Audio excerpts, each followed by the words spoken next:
গত বছরের মতো এবছর এলাকার যুবকদের নিয়ে এক প্রীতি ক্রিকেট টুর্নামেন্টের আয়োজন করেছে টাউন ইন্দ্রনগর স্থিত সংহতি সংঘ।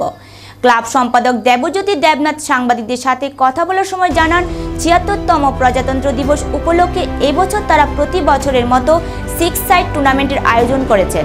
এই টুর্নামেন্টে কোনো এন্ট্রি ফি রাখা হয়নি। এলাকার 3 জন ছোট ভাই লিটন, শ্যামল, সুকান্ত স্মৃতির উদ্দেশ্যে এই টুর্নামেন্টের আয়োজন করা হয়েছে।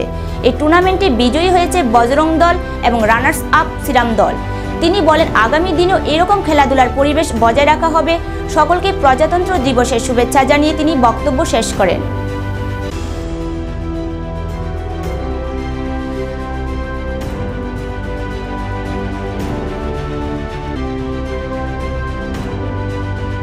আজ ৭৬তম প্রজাতন্ত্র দিবস উপলক্ষে আমরা প্রতি বছরের ন্যায় এই বছরও একটা 6 সাইড টুর্নামেন্টের আয়োজন করেছি এলাকা ভিত্তিক।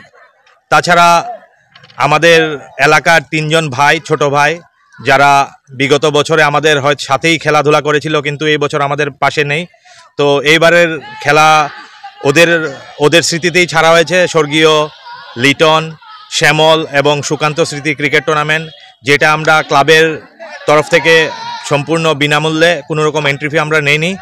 তো ইতিমধ্যেই আমাদের খেলার যা রেজাল্ট বেরিয়ে গেছে, আমাদের টোটাল টিম ছিল 14টা টিমের মধ্যে আজকে যারা চ্যাম্পিয়ন হয়েছে বজরং দল, আর রানার্স আপ শিরোপা জিতেছে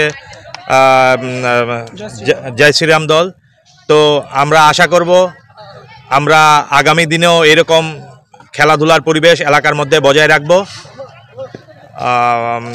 এই বলে আমি শ্রোতা দর্শকদের ৭৬তম প্রজাতন্ত্র দিবসের শুভেচ্ছা জানিয়ে আমার আলোচনা শেষ করছি। নমস্কার।